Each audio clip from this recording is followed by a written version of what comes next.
Hello, good evening. I've got a bit of a sore throat. I'm not moaning, but look, I've had a busy day today.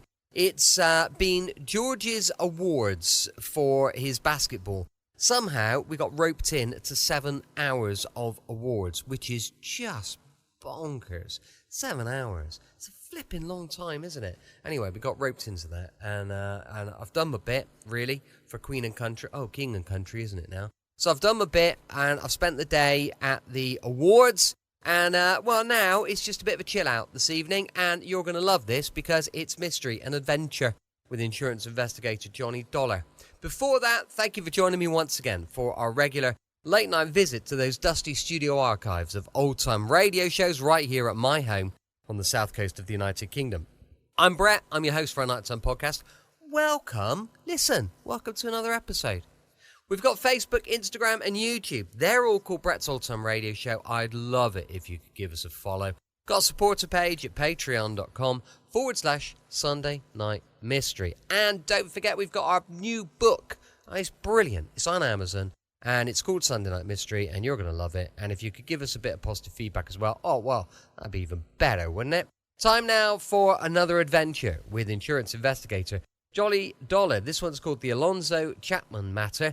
And it was first broadcast on the 4th of July, 1951.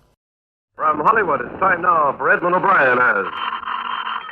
Johnny Dollar. This is Lieutenant Shark. Did you leave a message for me to call? Yes, I did, Lieutenant. I want you... It was all bundled up by the time I got it. Snyder got your name and what hotel, but I never did find out who you are and what you wanted with me. It's about the Alonzo Chapman killing. Well, what's your interest in that? I'm an insurance investigator. I was sent out here from Hartford, Connecticut to see what I could learn. Oh, you were?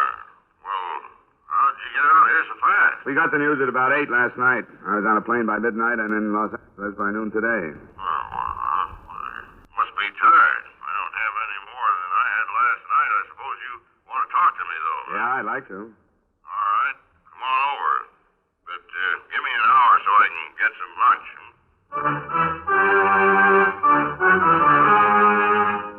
Edmond O'Brien in a transcribed adventure of the man with the action-packed expense account, America's fabulous freelance insurance investigator, Dollar.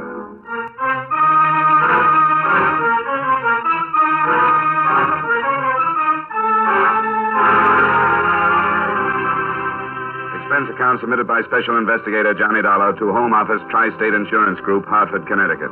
The following is an accounting of expenditures during my investigation of the Alonzo Chapman matter. Expense account item 1, $208.50, airfare and incidentals between Hartford, Connecticut and Los Angeles, California. After a delay of about an hour or so, I was able to make an appointment with Lieutenant Jim Schock, the detective in charge of the case. I met him at about 2:15, and he brought me up to date. Chapman was registered at the Quincy Hotel. He met this girl in the hotel bar at about 7 last night. They left together about, got it at 7:45. Turned in the alley to get to the parking lot where her car was parked, and that's where he was shot, in the alley. Was it robbery? No, he was well-heeled, too, over $300. Had in his coat pocket. What about this girl? We didn't hear about her. We did. Norma Sale. Picked up on a shoplifting charge last year. But she got a job and stayed out of trouble since. Pretty little thing. Born in Nebraska. She says she met an actor in a road company back there. He told her he'd introduce her to some important people in Hollywood, and maybe she could... Well, you know how it goes.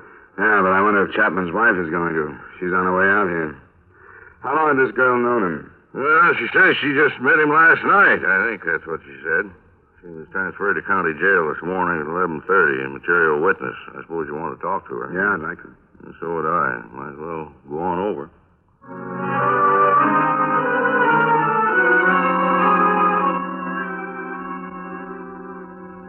Because it's growing too fast. That's why. We got too many people. We got too many cars. Too much of everything but streets. It's a mess. Of course, I don't know anything about Hartford. I've never been there. Well, it's a little slower paced than Los Angeles, but it's got its problems. I suppose every place has something. Yes, it is, Lieutenant. Oh. We just called Cassidy when they want to send it back to ourselves. Yeah, all right. I'll do that. Thanks. Oh, come along here, Norma. This man is Mr. Dollar. He's an insurance investigator from back east. How do you do, Miss Ann? Hello. You can just sit down. How you feeling today? Not very good. I tried to talk to you last night after Mr. Chapman was shot. Do you remember? I sort of half remember. I went to pieces, I guess. Yeah, you did.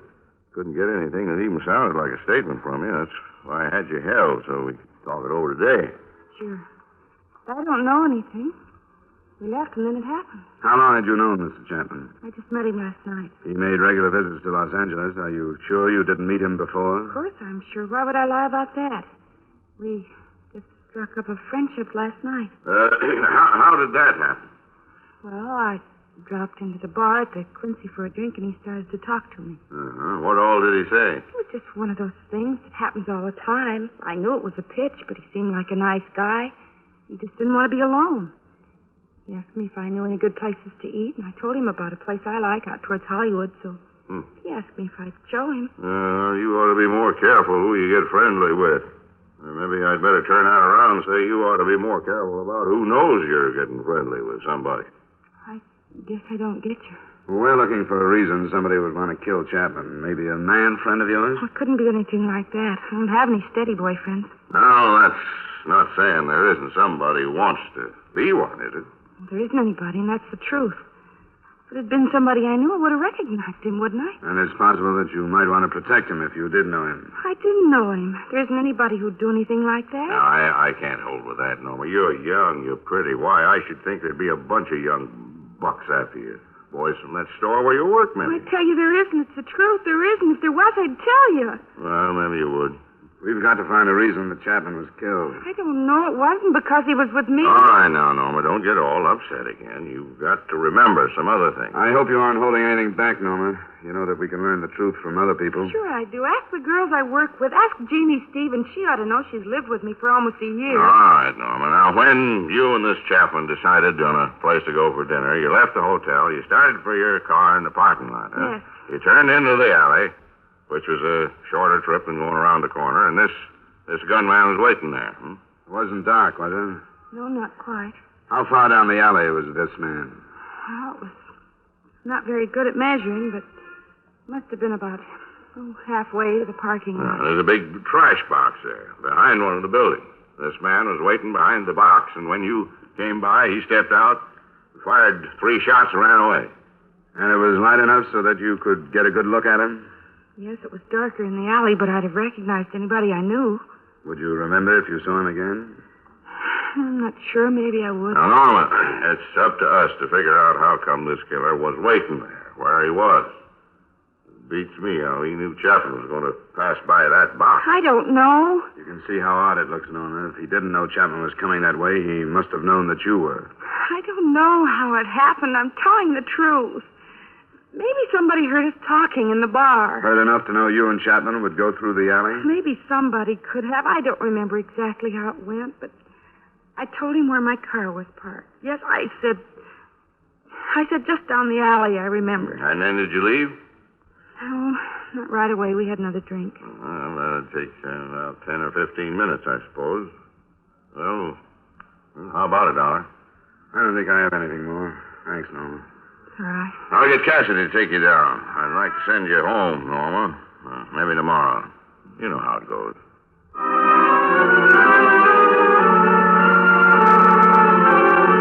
To both Lieutenant Shock and me, the jealousy motive was still first choice. As a matter of fact, at that point, it was the only choice. Nothing in Alonzo Chapman's room or among his effects gave a hint of a murder motive. The Cleveland police had been requested to send anything they had on him, and local men were at work checking his Los Angeles business associates and his movements. Shock left to question Norma Sale's roommate, and I went back to satisfy myself on the beginning of it all. I waited for the evening bartender at the Quincy Hotel. Now I'm not busy. We won't get crowded for another hour. How about last night? Were you crowded about 7:30? Oh, yes. Well, if you'd asked me about anybody else in the place, I couldn't tell you a thing.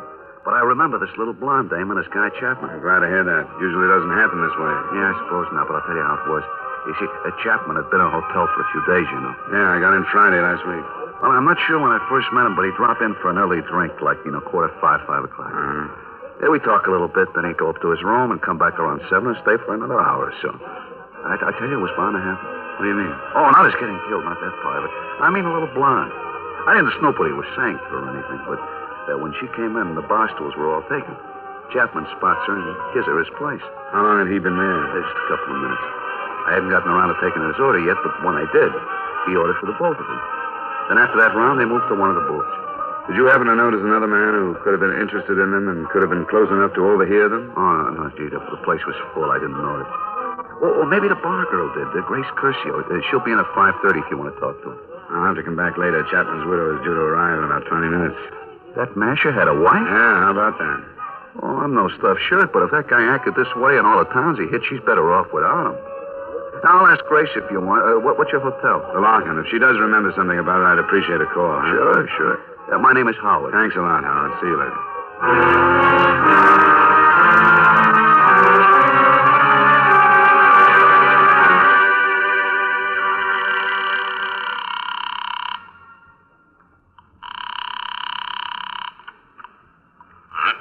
Lieutenant Sharp. Lieutenant, this is Dollar. You got anything to report, Dollar? Nothing that does us any good. Mrs. Chapman just checked into the hotel. I'm in the lobby there now. How did you make out with Norma's roommate? Oh, just fine. She seems like a level-headed sort of girl. She says Norma hasn't gone with any one particular man for a year. That man's name was Clyde Mills. Served a 6-month sentence on some charge or other, not important what, but they're all washed up. She says he's not even in town, but we'll look for him anyway. Yeah, I'm going up to talk to the widow, if it's all right with you. Sure, go right ahead. Make a suspect out of her if you can. We need some. Could be. From what I hear, she had a motive, not counting the insurance money. But I don't know whether she knew it or not. I'll check with you later.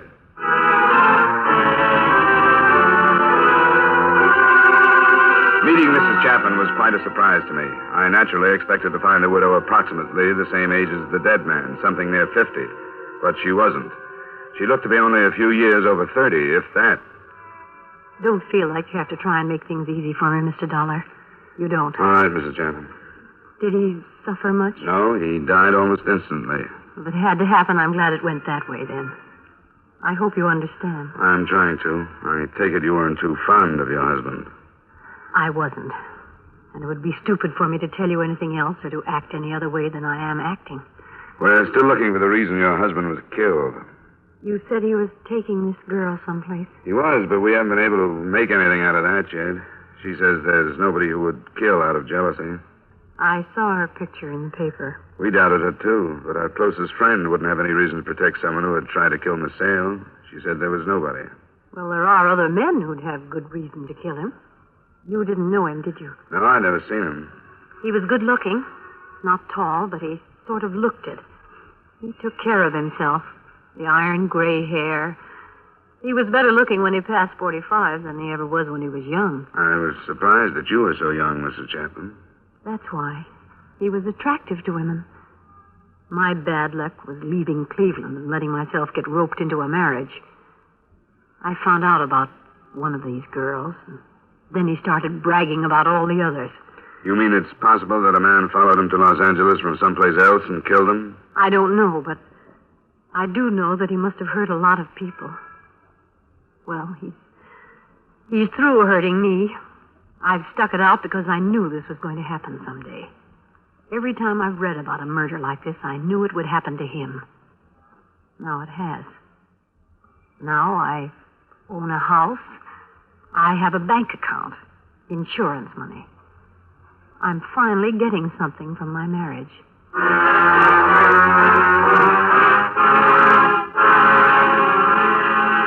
I tried to phone Lieutenant Shark a report on my meeting with the overly honest Mrs. Chapman, but he was out of his office getting the teletyped answer to the request he'd made for information from the Cleveland police. So I cabbed over to see him. No, I'm not saying that what Mrs. Chapman says isn't possible, but I don't want to go off half-cocked on a wild goose chase. I didn't think you'd like it. I don't either. Chapman came here from Fresno by train, so say it would have to be some guy from there. See why he didn't. Well, say he didn't kill him in Fresno because he thought he wouldn't draw suspicion down here. How did this guy locate him? Chapman didn't reserve a room at the Quincy. He usually stayed someplace else, so he'd have to be followed. It's no good, Dollar. Why, you couldn't expect an inexperienced man from Fresno to do a job of tailing like that through Union Station from there to the Quincy and all this traffic? It's possible, I suppose. You going to check it, then? I guess so. Probably wouldn't be too hard to get a list of the people who got on that train at Fresno. Yeah, list is hard up for motives. Now we got them all over the country. He was old enough to know better. Lieutenant. What? Here's a follow-up on that stuff from Cleveland. Oh, thanks. Right. Well, this is darn nice of those boys. Get something? Hey, Chapman phoned Cleveland that day. He checked in, didn't he? Yeah, it was Friday. Why? Look at this. Seems like his missus was seeing a lot of a man named Nicholson. He's known to have left Cleveland on Friday night, and he hasn't been seen since. I like this a whole lot better. Yeah, this could be what we wanted. A man with a motive who knew where Chapman was. You think it's time you met the honest widow?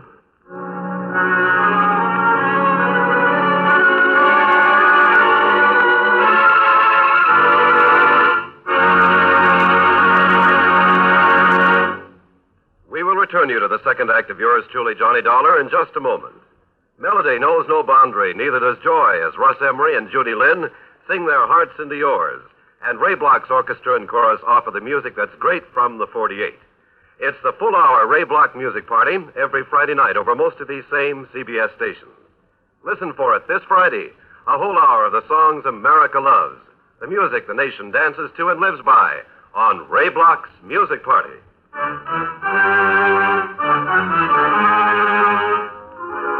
Now with our star, Edmond O'Brien, we return you to the second act of yours truly, Johnny Dollar.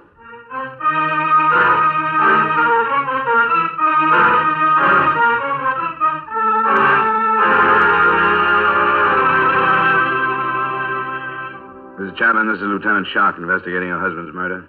How do you do? Glad to meet you, Miss Chapman. Well, I'm sorry about the circumstances. It's not very pleasant. Mrs. Chapman, we never did get around to talking about your friend, Carl Nicholson, did we? What do you mean?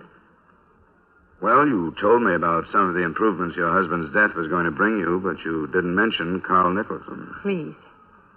I know I sounded hard when I talked to you. I shouldn't have said some of the things. I thought you were being honest. I was. Too honest, I'm afraid. I don't think so. Mrs. Chapman, I've been in touch with the police back in your hometown. They found out somehow about this Carl Nicholson. First, they said you'd been seeing quite a lot of him, especially when your husband was out of town. Is that right? Yes, it's true.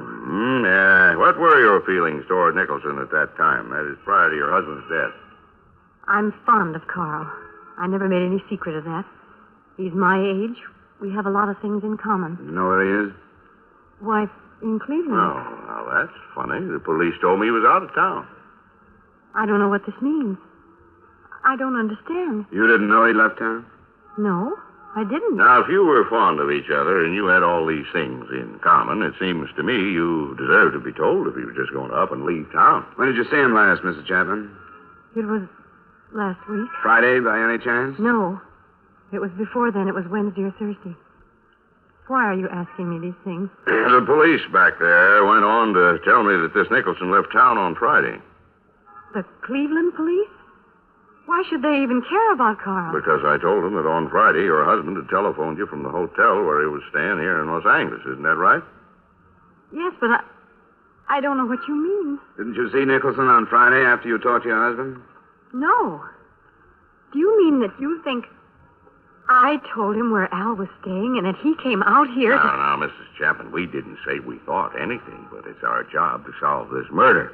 We aren't saying we think you and him planned the whole thing and that he hopped out of here the first thing after he learned where your husband was staying. But there are a lot of things that aren't clear in our minds. The theory you gave me about all these wronged men around the country didn't hold up too well, Mrs. Chapman. It wasn't a theory. I just told you what I'd been thinking. You said you'd been waiting for it to happen. But the way we see it, the way your husband was killed, where he was killed, makes a jealous out-of-town man seem too far-fetched. But we're looking into it. Don't you worry about that. Do you have a reason to think that Carl has been in Los Angeles? We're covering the possibility that he might have been. Maybe you just mentioned the Quincy Hotel in passing, and casually, so you hardly remember. No. I haven't seen Carl or talked to him since before Al called me. I didn't tell him. Why did he happen to leave town on Friday? I told you I don't know. I didn't know he'd left. Well, with all these things in common, what did you think when the news about your husband reached Cleveland? Didn't you wonder about why you hadn't talked to this Nicholson all those days? Yes, I did wonder. Now, why didn't you tell us all that without all this back and forth? Because it would have sounded so awful. Do you think you improved things by holding back? I don't know. Maybe I didn't. The last time I saw Carl was on Wednesday. We had a fight and he walked out. You can prove that's the last time you saw him? Prove? I haven't been thinking about anything like that. We fought over the same thing for almost a year. Carl wanted me to get a divorce, and I wouldn't. Because you were waiting for your husband to get killed. Did you ever tell Carl that? Yes. You tell him that during this fight on Wednesday? I think so. But you didn't talk to him after that? No. Could you have learned someplace else where your husband was staying? I don't know. I don't know who else Al called. Carl wouldn't kill him. I'm positive of that. Would you happen to have a photograph of Nicholson? Why? Some are on their way by radio photo and some others by airmail. But we might be able to save time if you have some. I have one. I want to erase something off the back. Now, don't you fret, Mrs. Chapman. We'll show it to a couple of people. If Carl is innocent like you think he is, this is the quickest way to prove that, too.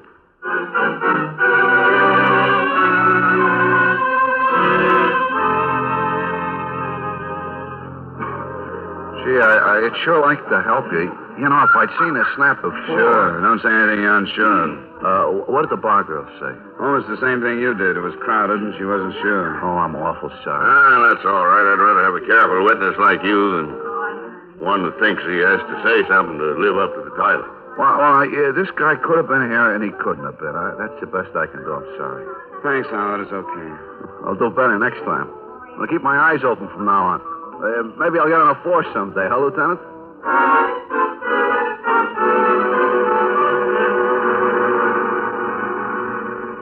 You know how it goes. They say a boat is so expensive to keep up that before long you don't own it. It owns you. So we sold it, and there went my fishing trips. You get much back there? Yeah, but I haven't gotten back into it since before the war. Yeah, you ought to. Everybody ought to. It's the best nerve tonic. Lieutenant. Well, oh, thanks. We won't be long. They'll take it down when you're through. Hello, Norma. Oh. We've got a picture of a man we want you to look at, Norma. Why? Well, you look at it. Come on, get a good, bright light on it here. Who is he? You ever seen this man? I couldn't swear, but I think he could be the one that shot Mr. Girk. I hate to say for sure because Mr. Chapman was on that side. Look at it again, Norma. What is there that you think you recognize? Maybe I'm wrong, but the way his hair, right here, the way some of it hangs down across his forehead. This man's about Dollar's height. Well, I'm not sure of that. He's kind of crouched. But you think you saw the hair? I don't even know why I think that, but when I close my eyes, it seems like I can see his face. Yeah, well, now you take a long look at it. Study it. We'll have some more pictures of this man tomorrow. And if you can be sure, why, then maybe we can let you look at him flesh and blood. What happened so fast? Just take your time and forget the lieutenant and me. If I could, I'd leave it so you could study it all night, but it's a piece of evidence, and therefore it belongs to the state, so I can't leave it.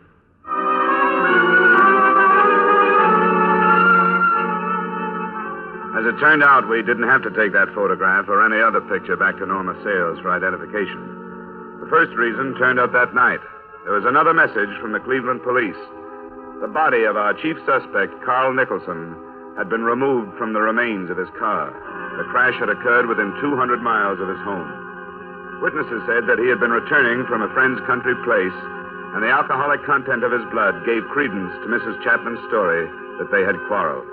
It became obvious later that he had been on a week's drunk. In addition to killing him, it had removed him in other respects as a suspect.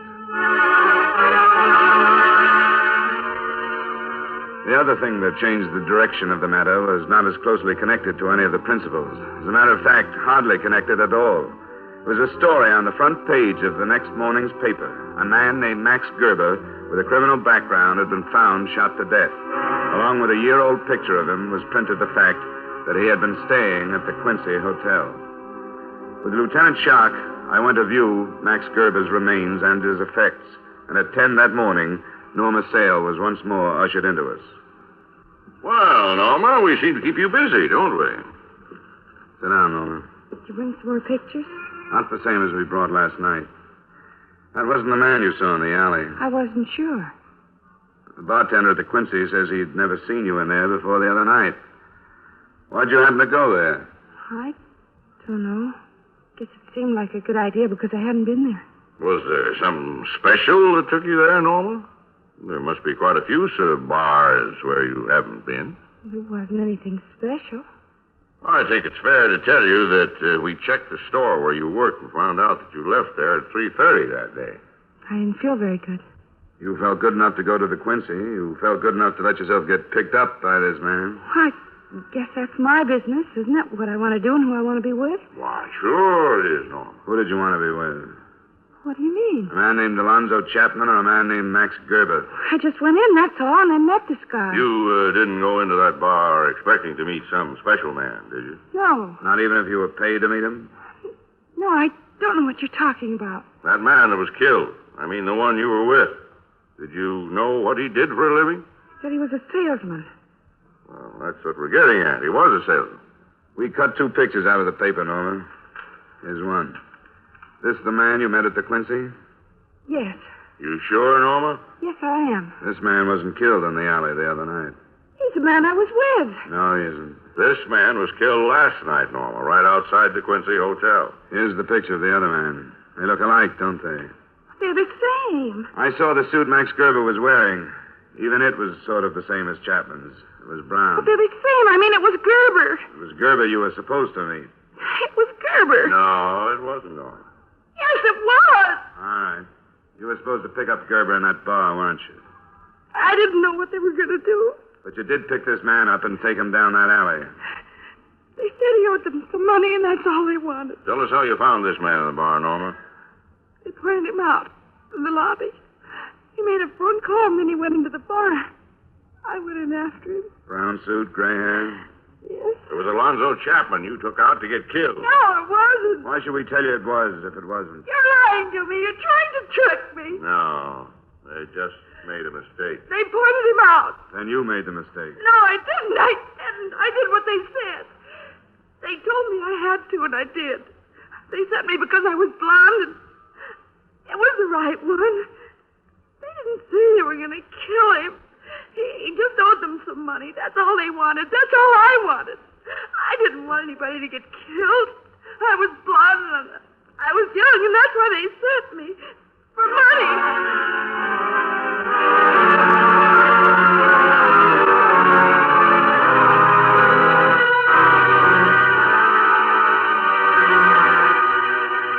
Expense account item 2, miscellaneous, while in Los Angeles, $255.08. Item 3, same as item 1, transportation back to Hartford. Expense account total, $672.08. Remarks?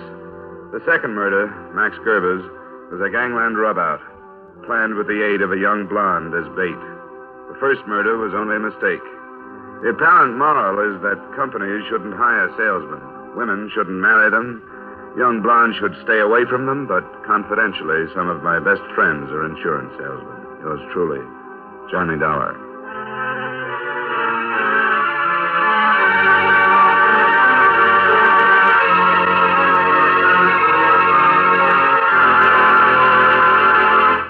Yours truly, Johnny Dollar, stars Edmond O'Brien in the title role and is written by Gil Dowd with music by Eddie Dunstetter. Edmond O'Brien can soon be seen in the Paramount Pictures production, Warpath. Featured in tonight's cast were Hy Everback, John McIntyre, Harry Lang, Jeanette Nolan, and Virginia Gregg. Yours truly, Johnny Dollar, is transcribed in Hollywood by Jaime Del Valle.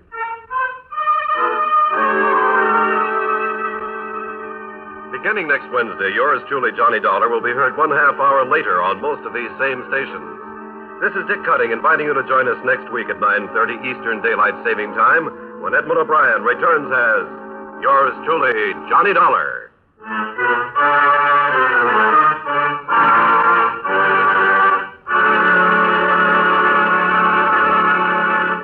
Every time you buy a United States defense bond, you help in our defense effort and you help build your personal security. Yes, defense bonds are good for you and good for your country. Remember, defense is your job. Buy United States defense bonds.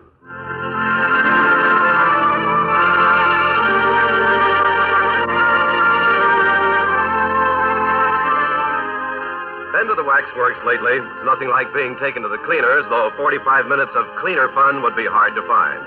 You'll enjoy this evening's session of songs and stuff featuring Robert Q. Lewis, his guests, flatters, chatter, and assorted pleasantries. It's the Robert Q. Lewis Waxworks, open for business 5 evenings a week, Monday through Friday, on most of these same CBS stations. Today, the United States is celebrating the 175th anniversary of the signing of the Declaration of Independence. Stay tuned now for the official U.S. anniversary program with President Harry S. Truman, Secretary of Defense General George C. Marshall, Chief Justice Fred M. Vinson, and others who follow immediately over most of these same CBS stations.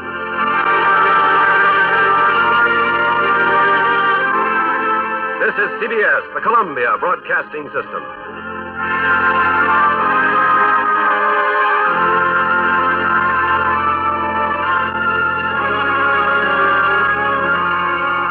Welcome back. Hope you enjoyed our latest adventure with insurance investigator Johnny Dollar and more adventure with a man called X tomorrow, going live at 5 p.m. GMT.